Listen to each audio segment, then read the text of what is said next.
الحمد لله نحمده ونستعينه ونستغفره ونؤمن به ونتوكل عليه ونعوذ بالله من شرور أنفسنا ومن سيئات أعمالنا من يهده الله فلا مضل له ومن يضلل فلا هادي له ونشهد أن لا إله إلا الله وحده لا شريك له ونشهد أن سيدنا ومولانا محمدا عبده ورسوله أما بعد فأعوذ بالله من الشيطان الرجيم بسم الله الرحمن الرحيم أقيموا الصلاة وآتوا الزكاة واركعوا مع الراكعين قال النبي صلى الله عليه وآله وسلم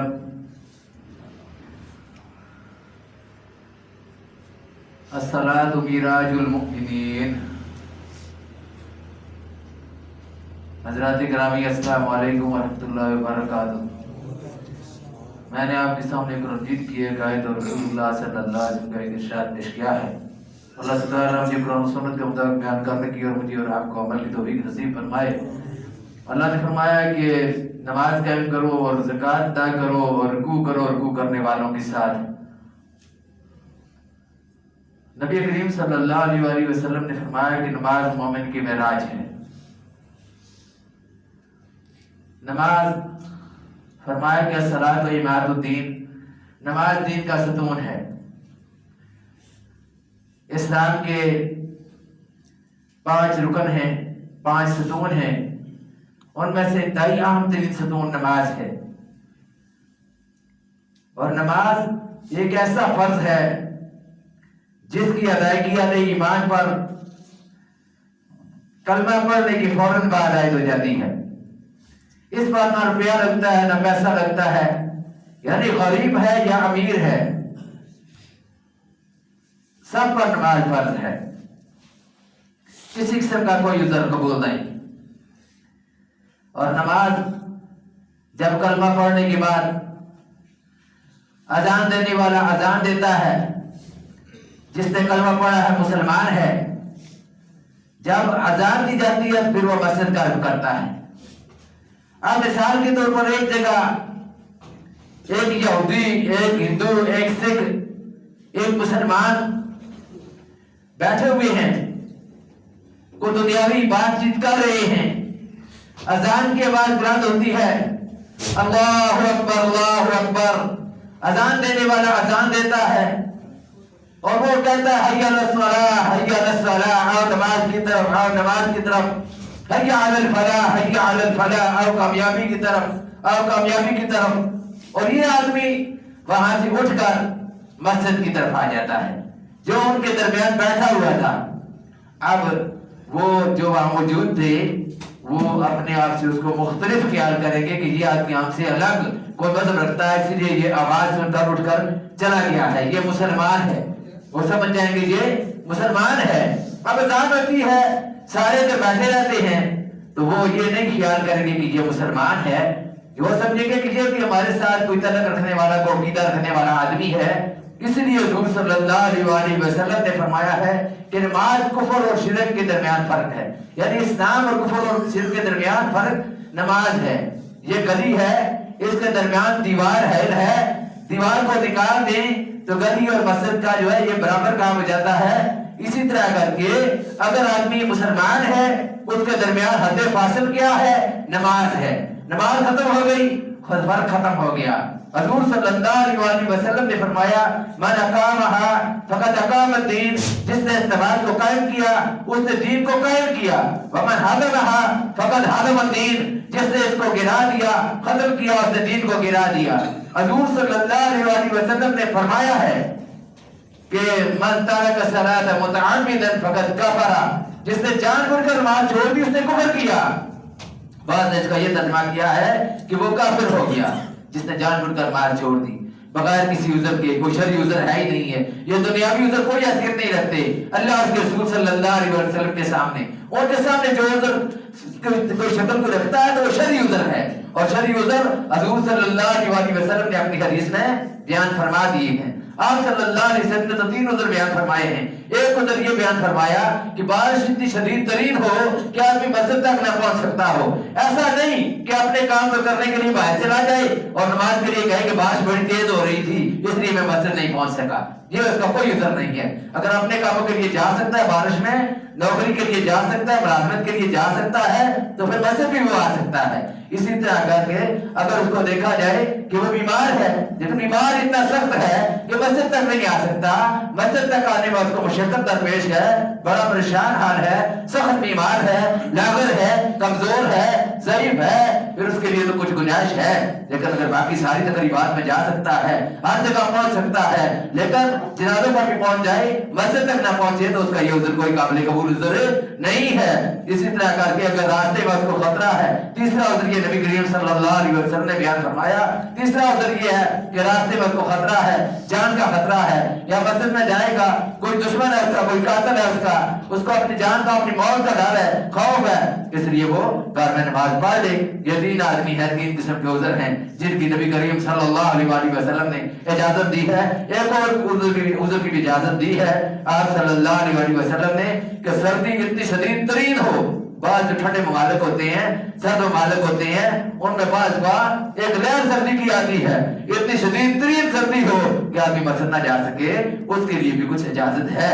लेकिन जो आदमी ठीक ठाक हो उसके लिए कोई इजाजत नहीं है, कोई उज़र काबिल कबूल नहीं है।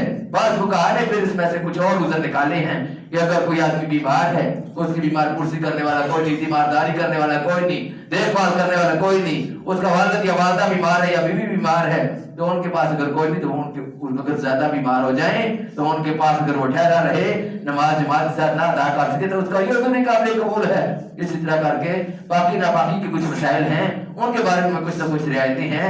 लेकिन जो लोग चौकों में खड़े होकर गप्पे लगा रहे होते हैं, उनके पास क्या उज़र है? जो लोग चौका चौराहों में खड़े होकर गप्पे लगाएं, नमाज हो जाए, अज़ान हो जाए, बस्ताद से मस्त ना हो, अपनी जगह डटे रहें और ये समझे कि हम मुसलमान हैं, हमने कलमा पढ़ लिया है, ला इलाहा इल्लल्लाह मुहम्मदुर रसूलुल्लाह, अब हमें क्या जरूरत है नमाज की? याद रखो लोगों के नजदीक ये बात मामूली बात है। अगर ये बात मामूली होती तो तीन फिक़ा के इमाम मालिक रहमतुल्लाह है, इमाम शाफी रहमतुल्लाह है, इमाम अहमद बिन हंबल रहमतुल्लाह है, वो तीनों उस आदमी के मुर्ताद और काफिर होने का फतवा ना देते। तीनों का फतवा है कि वो आदमी काफिर है, मुर्ताद है, जो नमाज नहीं पढ़ता। मैं नहीं कह रहा, लोग कहते हैं मौलवी साहब तकरीर करते हैं काफिर आदमी, मैं नहीं, वो कह रहे हैं तीन फिक़ा के इमाम। चौथे इमाम है इमाम अबू हनीफा रहमतुल्लाह है। ये सारे सबसे पहले इमाम थे, इनको इमाम आज़म भी कहते हैं, इसीलिए इमाम आज़म कहते हैं कि ये उम्र और इल्म और तकवा और अपने खौफ खुदा और खुशीते इलाही के लिहाज से सबसे ऊपर थे। तो ये इमाम आज़म अबू हनीफा रहमतुल्लाह अलैह ये क्या फरमाते हैं? ये सिर्फ ये कहते हैं कि उसको काफिर ना कहो, सिर्फ इतना उन्होंने कहा है, इतनी रियायत दी है जो हमारे इमाम हैं, इतनी रियायत दी है कि मस्जिद के साथ उस वक्त की इस्लामी हुकूमत जेल खाने बनाए, उस आदमी को पकड़कर जेल में डाला जाए, वो मुजरिम है, जेल में डाला जाए। अगर माफी मांग ले और नमाज 5 वक्त शुरू कर दे बाजमात नमाज, तो फिर उसको छोड़ दिया जाए। अगर ना शुरू करे उसको मारा जाए। अगर इसी हालत में उसकी मौत आ जाए, उसकी मौत कुफर पर मौत है, उसकी मौत कुफर पर है। इससे अंदाजा लगा ले कोई कम नहीं उन्होंने भी फरमाया, बड़ा उन्होंने भी सख्त लफ्ज़ इस्तेमाल फरमाए हैं। फिर शेख अब्दुल कादिर जिलानी रहमतुल्लाह अलैह, जिनको लोग गौसुल आज़म कहते हैं, उनको मुश्किल कुशा और हाजत रवा कहते हैं, उनसे मदद मांगते हैं, उनके नाम की 11 शरीफ देते हैं। वो क्या फरमाते हैं? वो फरमाते हैं मन तारक सलात मुतअम्मिदन फक़द क़तला, जो जानबूझकर नमाज छोड़ दे उसको कत्ल कर दो, वो वाजिबुल कत्ल है। इस्लामी हुकूमत का फर्ज है कि उसके कत्ल होने का आर्डर जो जारी करे। ये जो इमाम जो अपना शेख अब्दुल कादिर जिलानी रहमतुल्लाह अलैह हैं, जो पीर हैं, सारे औलियाए किराम के जिनके कदमों में सर हैं, वो जो है सारे वलियों के सरदार, वो ये बात फरमा रहे हैं। फिर इसी तरह वो फरमाते हैं कि जो इस हालत में फौत हो जाए कि नमाज ना पढ़े, उसको मुसलमानों के कब्रिस्तान में दफन ना करो, क्योंकि अगर उसको बेनमाज होने की वजह से आजाब होगा तो दूसरे मुसलमान जो वो भी अज़ियत और तकलीफ का शिकार होंगे। फिर वो ये बात फरमाते हैं कि उसका जनाजा भी ना पढ़ो, उसको ऐसे करके बाहर फेंको जैसे किसी जानवर को बाहर फेंक कर आते हैं। सोच लो कि क्या मुकाम है बेनमाज का उन लोगों की नजर में जिनको हम कहते हैं कि ये हमारे बड़े हैं, جن کو ہم کہتے ہیں یہ سلف صالحین کے، جن کو ہم کہتے ہیں یہ ائمہ دین ہیں، جن کو ہم کہتے ہیں یہ مجتہدین ہیں، جن کو ہم کہتے ہیں یہ محدثین ہیں، ان کے نزدیک بے نماز کا کیا مقام ہے؟ آج بے نماز جو ہے بس پرواہ ہی نہیں، ان کو پتہ ہی نہیں کہ ہم بے نماز نہیں پڑھ رہے. کتنی پڑھی ہیں؟ میں نے آج 3 پڑھی ہیں، میں نے آج 4 پڑھی ہیں. بھئی یہ 3-4 والا مسئلہ ختم ہونا چاہیے. نمازیں 5 ہیں جو اللہ کے رسول صلی اللہ علیہ وسلم کی طرف سے اور اللہ کی طرف سے ہیں، وہ 5 نمازیں ہیں. 5 نمازیں باجماعت ادا کرنے کی کوشش کرے. بڑا اس کا گناہ ہے کہ آدمی جان بوجھ کر نماز کو چھوڑ دے. کفر تو ہے. حضرت عمر رضی اللہ تعالیٰ عنہ فرماتے ہیں کہ لا حظ فی الاسلام، اس کا اسلام میں کوئی حصہ نہیں ہے جو نماز ادا نہیں کرتا. آج معاشرہ گمراہیوں کا شکار ہے، آج معاشرہ بدرائی کا شکار ہے، آج معاشرہ منکرات کا شکار ہے، آج معاشرہ رسومات کا شکار ہے. آج معاشرے کے اندر اللہ اور اس کے رسول کے خلاف بغاوت کا رویہ اختیار کیا گیا ہے. کیوں؟ ہم نے وہ راستہ چھوڑ دیا جو راستہ اسلام نے ہمارے لیے متعین کیا تھا. 2 چیزیں میں دی گئی تھی، قرآن اور حدیث. وہ 2 چیزیں جو دی گئی ہیں رسول اللہ صلی اللہ علیہ وسلم نے خطبہ حجت الوداع کے موقع پر فرمایا تھا، ترکت فیکم امرین، میں تمہیں جو چیز چھوڑ کر جا رہا ہوں، لن تضلوا تمسکتم بہما، تم کبھی گمراہ نہیں ہوگے جب تم 2 چیزوں کو مضبوطی کے ساتھ پکڑ لو گے. کتاب اللہ و سنت رسولہ، اللہ کی کتاب اور اللہ کے رسول صلی اللہ علیہ وسلم کی سنت. ہم نے کتاب اللہ کے ساتھ بھی روگردانی کا رویہ اختیار کیا، ان سے بھی منہ موڑ لیا، اور سنت رسول اللہ صلی اللہ علیہ وسلم سے بھی روگردانی کا رویہ اختیار کر لیا. اب اگر ہم پر کوئی مصیبت آتی ہے، کوئی عذاب آتا ہے، یا اللہ ہم سے ناراض ہو جاتا ہے اور اپنا کوئی عذاب بھیج دیتا ہے، کوئی زلزلہ بھیجتا ہے، کوئی سیلاب بھیجتا ہے، کوئی اور آسمان سے آفت نازل کرتا ہے، تو اللہ نعوذ باللہ کو ظالم تو نہیں ہے، وہ تو اپنے مخلوق کے ساتھ محبت کرنے والا خدا ہے. وہ تو 70 ماہ سے بھی زیادہ اپنی مخلوق کے ساتھ محبت کرتا ہے. لیکن اگر مخلوق اس کے احکام کی خلاف ورزی کرے، خلاف ورزی نہ کرے، بلکہ اس کے احکامات کو مذاق بنا دے، اس کے احکامات کے ساتھ خلاف بغاوت کر رویہ اختیار کر لے، تو پھر خالق کو حق پہنچتا ہے کہ وہ ان کو اس کی سزا دے. اور خالق نے یہ بات فرمائی ہے، فَلَنُذِيقَنَّهُم مِّنَ الْعَذَابِ الْأَدْنَىٰ دُونَ الْعَذَابِ الْأَكْبَرِ لَعَلَّهُمْ يَرْجِعُونَ. میں بڑا عذاب بھیجنے سے پہلے چھوٹا عذاب بھیجتا ہوں تاکہ لوگ میری طرف رجوع کریں. آج جو فساد دنیا میں برپا ہے، آج جو دنیا میں افراتفری ہے، آج جو دنیا میں ادھر بچا ہوا ہے، اس کی وجہ کیا ہے؟ اللہ نے یہ وجہ بیان فرمائی ہے، ظہر الفساد فی البر والبحر بما کسبت ایدی الناس لیذیقہم بعض الذی عملوا لعلہم یرجعون. کشتی اور تری پر فساد ہی فساد ہو گیا، لوگوں کے اپنے ہاتھوں کی کمائی کی وجہ سے، لوگوں کے اپنے کرتوتوں کی وجہ سے. ظہر الفساد فی البر والبحر بما کسبت ایدی الناس لیذیقہم بعض الذی عملوا لعلہم یرجعون. پھر ہم ان کو مزہ چکھاتے ہیں ان کے ان اعمال کا تاکہ وہ میری طرف رجوع کریں. اہل ایمان کی یہ ذمہ داری ہے، نماز کو پابندی کے ساتھ ادا کریں. نماز جو آدمی ادا کرے گا پابندی کے ساتھ، قرآن نے یہ بات فرمائی ہے، ان الصلاۃ تنہی عن الفحشاء والمنکر، کہ نماز برائی اور بے حیائی سے آدمی کو روک دیتی ہے. برائیوں پہ حیائی سے روکنا نماز کا کام ہے. نماز کو پڑھ کر تو دیکھو. ہم نماز کو قائم نہ کریں، نماز کو اس طرح نہ پڑھیں جس طرح پڑھنا چاہیے، تو پھر شکوہ جو آدمی حکیم سے کرے، حکیم سے دوائی لے کر کہ حکیم صاحب یا ڈاکٹر صاحب میں آپ کی دوائی تو استعمال کر رہا ہوں لیکن شوگر بڑی تیز ہے، شوگر کا آرام نہیں آ رہا، میٹھا بھی کھا رہا ہے بریڈیں بھر بھر کر اور دوائی بھی شوگر کی کھا رہا ہے، آرام کیسے اس کو آئی؟ آرام تب آتا ہے جب آدمی پرہیز بھی کرے. پرہیزگار کس کو کہتے ہیں؟ پرہیزگار پرہیز کرنے والا، گناہ سے بچنے والا. گناہ سے جب بچنے کا راستہ اختیار کرے گا، نیکی کی طرف جانے کا راستہ اختیار کرے گا، نماز کو اس طرح ادا کرے گا جو قرآن نے فرمایا، قد افلح المؤمنون الذین هم فی صلاتهم خاشعون. کامیاب ہوگے وہ اہل ایمان جو اپنی نمازوں کے اندر خشوع و خضوع اختیار کرتے ہیں. نمازوں کے اندر خشوع و خضوع نہ اختیار کرے، مارا مار نماز پڑھے، تیز تیز نماز پڑھے، نہ رکوع صحیح کرے نہ سجود صحیح کرے، تو ایسا آدمی جو وہ تو چور ہے اور بدترین چور ہے. نبی کریم صلی اللہ علیہ وسلم نے صحابہ سے فرمایا تھا، جانتے ہو بدترین چور کون ہے؟ صحابہ نے فرمایا رسول اللہ کون ہے بدترین چور؟ فرمایا وہ آدمی بدترین چور ہے جو رکوع کرتے ہوئے رکوع کی چوری کرے، سجدہ کرتے ہوئے سجدہ کی چوری کرے، صحیح سجدہ نہ کرے، صحیح رکوع نہ کرے، قیام نہ صحیح کرے، نماز صحیح کر کے ادا نہ کرے. وہ جو ہے بدترین چور ہے، اس نے نماز کی چوری کی ہے، نماز کی اس نے چوری کی ہے. آج ہم دیکھتے ہیں واقعی ہماری آنکھوں کے سامنے لوگ رکوع کرنے کے بعد کھڑے نہیں ہوتے، سیدھے سمیع اللہ لمن حمدہ نہیں کہتے، رکوع سے ہی نیچے جانے کی کوشش کرتے ہیں. بھائی اتنی جلدی کیا ہے؟ اتنی جلدی کیا ہے؟ इमाम साहब के पीछे नमाज पढ़ेंगे। जिस जगह भी देखा है नमाज पढ़ते हैं लोग, आमतौर पर लोग इस तरह करते हैं, इमाम से पहले हरकत करने की कोशिश करते हैं। भाई तुम सलाम तो इमाम से पहले नहीं पहले फेर सकते, ना ही तुम कहीं जा सकते हो, तो फिर क्यों नहीं इमाम के पीछे पीछे चलते हो? उसके पीछे पीछे जो रुकू है, सजूद है, सारे वो उसकी अताअत में, उसकी इत्तबा में करो कि जिस तरह वो कर रहा है उस तरह करो। लेकिन अगर तुम उस तरह नहीं कर रहे, नमाज सही नहीं पढ़ रहे, रुकू सजूद पहले कर रहे, तो उसके लिए भी नबी करीम सल्लल्लाहु अलैहि वसल्लम ने बड़े सख्त अल्फाज इस्तेमाल फरमाए हैं। मिशकात शरीफ के हदीस है, हुजूर सल्लल्लाहु अलैहि वसल्लम ने फरमाया कि ऐसे आदमी का सर क़यामत के दिन एक जगह हमारा सूर का सर होगा, एक जगह हमारा गधे का सर होगा। जो आदमी इमाम से पहले हरकत सकनात करता है, उसको चाहिए कि इमाम से पीछे पीछे हरकत सकनात करे। तो ये दोनों लोगों के लिए जो नमाजें पढ़ते हैं, जो नहीं पढ़ते उनको खुद सोच लेना चाहिए कि उनका क्या असर होगा। शेख अब्दुल कादिर जिलानी रहमतुल्लाह अलैह ने जो कौल बयान फरमाए वो तो आपको बताएं। हजरत दाता का मस्जिद को लोग कहते हैं, उनका नाम है सैयद अली उस्मान हजवेरी रहमतुल्लाह अलैह। वो फरमाते हैं कि बेनमाज की नजात मुश्किल है कि उसकी नजात हो। सुल्तान बाऊ रहमतुल्लाह अलैह फरमाते हैं कि बेनमाज से जो सूर है वो भी पनाह मांगता है। यानी वो जब सुबह के वक्त निकलता है ना, या कहीं जा रहा होता है, तो उसका ये होता है दिमाग में ख्याल कि अल्लाह कोई बेनमाज मेरे मथा ना लगे। तो इससे मालूम आपको हो जाना चाहिए कि बेनमाज की इस्लाम में और या इकराम की नजर में, आइमा दीन की नजर में क्या हैसियत है, बेनमाज क्या है उनकी नजर में।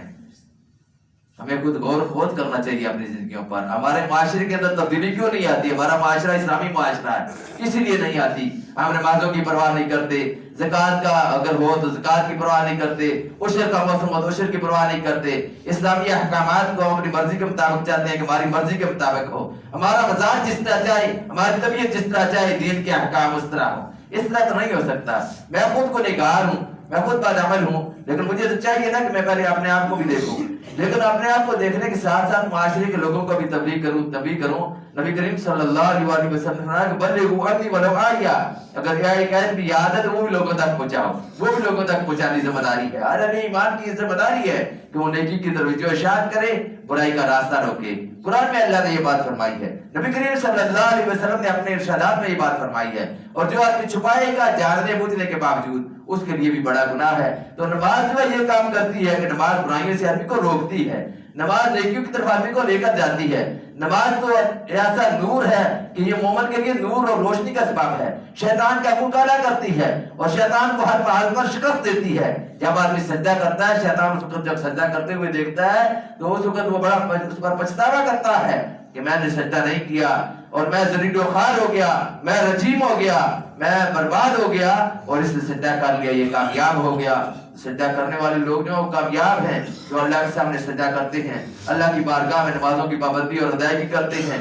हर मुसलमान की ये जिम्मेदारी है कि नमाज की पाबंदी करे, वरना माशरे के अंदर तो तब्दीली नहीं आएगी। वो मुसलमान माशरा सहाबा के माशरा नहीं है, सहाबा के दौर का माशरा नहीं है, हुजूर सल्लल्लाहु अलैहि वसल्लम के दौर का माशरा नहीं है, जिस मुसलमान माशरे में नमाज ना हो या नमाज की तरफ से कोताही और गफलत बरती जाए। इसलिए अपनी अपनी नमाजों की भी खबरगिरी करनी चाहिए और देखभाल करनी चाहिए। दूसरे लोगों को भी नमाजों की दावत देनी चाहिए। नमाजों की देखभाल क्या है? नमाजों की हिफाजत करना। कुरान में अल्लाह ने फरमाया हाफिजू अला सलावाति वस्सलातिल वुस्ता, अपनी नमाजों की हिफाजत करो और खासूसी तौर पर दरमियानी नमाज की, यानी असर की नमाज से फुकाहा ने मतलब इसका ये लिया है। फिर इस तरह करके अपनी नमाजों की देखभाल करें, दूसरों की नमाजों की दावत दें, नमाज को खुशू व खुजू के साथ अदा करने की कोशिश करें, क्योंकि जो आदमी खुशू व खुजू के साथ अदा नहीं करता, वो आदमी की नमाज जो है अगर सही करके अदा नहीं करेगा, अपनी तरफ से वो सजदे सही नहीं, रुकू सही नहीं, मारा मारी नमाज पढ़ी, तो जिसका मफहूम ये कि वो नमाज ऊपर जाती है, ऊपर से फिर वो वापस आ जाती है। नबी करीम सल्लल्लाहु अलैहि वसल्लम ने फरमाया कि वो नमाज गोल गेंद कपड़े गेंद की तरह बनकर, गोल कपड़ा बनकर उसके जोर की उसके मुंह पर मारी जाती है, उसके मुंह पर मारकर नमाज को फिर बददवा देती है। उसको कहती है दय्यकल्लाहु कमा दय्यकनी, अल्लाह तुझे इसी तरह बर्बाद करे जिस तरह तूने मुझे बर्बाद करके पढ़ा है। तो वो जो पढ़ते हैं उनके मुताबिक तो ये है, जो नहीं पढ़ते उनको गौर करना चाहिए कि उनके अंदर क्या कुछ होगा। फिर जो अच्छी तरह नमाज पढ़ता है, खुशू खुजू के साथ नमाज पढ़ता है, हदीस का वो नमाज ऊपर जाती है, वो नूर बन जाती है, वो अल्लाह की मकबूल हो जाती है, तो उसके लिए निजात का सबब बन जाती है। नमाज निजात है, राह निजात है, दुनिया में भी आखिरत में भी निजात का रास्ता और निजात का जरिया है। اور حضور صلی اللہ علیہ وسلم نے فرمایا کہ اول ما یحاسب به العبد الصلاۃ، سب سے پہلے بندے سے جس چیز کے بارے میں حساب ہوگا وہ نماز ہے۔ فرض بھی سب سے پہلے نماز ہوتی ہے۔ کلمہ پڑھنے کے بعد جس نے کلمہ پڑھا مسلمان ہو گیا، لا الہ الا اللہ محمد رسول اللہ پڑھ لیا، اب جب اذان ہوگی اس کو مسجد پہنچنا چاہیے، اس پر نماز فرض ہو گئی ہے۔ پہلے فرض نہیں تھی، اب فرض ہو گئی ہے۔ اسی طرح کر کے نماز فرض اس سے پہلے ہو گئی، صحابی نماز کا سب سے پہلے ہوگا۔ یعنی ایمان کو کوشش کرنی چاہیے کہ اپنے معاشروں کے اندر نماز کے لیے لوگوں کو لائیں، لوگوں کو نماز کی ترویج و ارشاد کریں، اپنی نمازوں کی دیکھ بھال کریں، نمازوں کو خشوع و خضوع اور عاجزی و انکساری کے ساتھ ادا کرنے کی فکر اور کوشش کریں۔ اللہ سے دعا اللہ میں عمل کی توفیق نصیب فرمائے۔ وآخر دعوانا الحمدللہ رب العالمین۔